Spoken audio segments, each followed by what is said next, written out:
ಅವರೆಲ್ಲರಿಗೂ ಕೂಡ ಈ ಒಂದು ಸಂದರ್ಭದಲ್ಲಿ ಅಭಿನಂದನೆ ಸಲ್ಲಿಸಕ್ಕೆ ಇಷ್ಟಪಡ್ತೀನಿ ನಾನು. ಈಗ ಒಂದು ಸಂವಿಧಾನದ ಅರಿವು ಇಲ್ಲದಿದ್ದರೆ, ಅಂದರೆ ಒಂದು ವೇಳೆ ನಾವು ಏನಾದರೂ ಅನ್ಯಾಯಕ್ಕೆ ಒಳಗಾಗಿದ್ದರೆ ಮತ್ತು ನಾವು ಅನೇಕ ಗೌರವಯುತವಾದಂಥ ಜೀವನವನ್ನು ಅದು ನಡೆಸಬೇಕಂದ್ರೆ ಸಂವಿಧಾನ ಅವಶ್ಯಕವಾಗಿ ಬೇಕೇ ಬೇಕು. ಇದು ಸಂವಿಧಾನ ಅಂದರೆ ಈಗ ಪ್ರತಿಯೊಬ್ಬರ ಧರ್ಮಗ್ರಂಥವಾಗಬೇಕು. ಈಗ ಕುರಾನ್, ಆಮೇಲೆ ಬೈಬಲ್, ಆಮೇಲೆ ಅದು ಈಗ ಎಲ್ಲ ಒಂದು ಜಾತಿಗೆ ಅದು ಧರ್ಮ ಗ್ರಂಥಗಳಿದ್ದಾವೆ. ಇಡೀ ವಿಶ್ವಕ್ಕೆ ಒಂದೇ ಒಂದು ಗ್ರಂಥ ಏನಾದರೂ ಇದ್ದರೆ ಅದು ಡಾಕ್ಟರ್ ಬಾಬಾ ಸಾಹೇಬ್ ಅಂಬೇಡ್ಕರ್ ಬರೆದಿರುವಂಥ ಸಂವಿಧಾನ ಮಾತ್ರ ಅಂತ ನಾವೆಲ್ಲರೂ ಅರ್ಥ ಮಾಡ್ಕೊಳ್ಬೇಕು ನಾವು. ಸೊ ಇಂಥ ಸಂದರ್ಭದೊಳಗೆ ಒಂದು ರಾಷ್ಟ್ರವನ್ನು ಮುನ್ನಡೆಸಲು ಮತ್ತೆ ನಮಗೆ ಸಂವಿಧಾನ ಅವಶ್ಯಕವಾಗಿ ಬೇಕು. ಅದರ ಜೊತೆಗೆ ಒಂದು ಸಂವಿಧಾನವನ್ನು ತಿಳಿದುಕೊಂಡರೆ ನಮ್ಮನ್ನು ನಾವು ರಕ್ಷಣೆ ಮಾಡಿಕೊಂಡಂತೆ. ಇದು ಸಂವಿಧಾನ ಎನ್ನುವಂಥದ್ದು ನಮಗೆ ಅನೇಕ ಜೀವರಕ್ಷಕವಿದ್ದಂತೆ.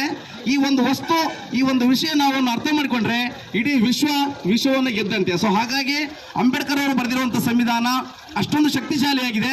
1949 ಅನೇಕ ನವೆಂಬರ್ 26ನೇ ತಾರೀಕಂದು ಅಂಬೇಡ್ಕರ್ 1950ಕ್ಕೆ ಅನೇಕ ಸಂವಿಧಾನವನ್ನು ಅರ್ಪಿಸೋಕೆ ಹೋದಾಗ ಅಲ್ಲಿ ವಿದೇಶಿ ಪತ್ರಕರ್ತ ಒಂದು ಪ್ರಶ್ನೆಯನ್ನು ಕೇಳ್ತಾನೆ, ಅಂಬೇಡ್ಕರ್ ಸಾಹೇಬ್ರೆ, ಇಷ್ಟು ಖುಷಿಯಿಂದ ನೀನು ಈ ಒಂದು ಸಂವಿಧಾನವನ್ನು ಬರೆದಿದ್ರಿ, ಇದನ್ನು ಅರ್ಪಿಸ್ತಾ ಇದ್ರಿ ನೀವು ಸಂವಿಧಾನಕ್ಕೆ, ಇದು ಮುಂದಿನ ದಿನಮಾನಗಳಲ್ಲಿ ಭದ್ರ ಬುನಾದಿಯಾಗಿ ನಿಲ್ಲುತ್ತದೆ ಎನ್ನುವಂಥ ಶಕ್ತಿ ಸಾಮರ್ಥ್ಯ ನಿಮಗಿದೆ ಅಂತ ಕೇಳ್ತಾನೆ ವಿದೇಶಿ ಪತ್ರಕರ್ತ.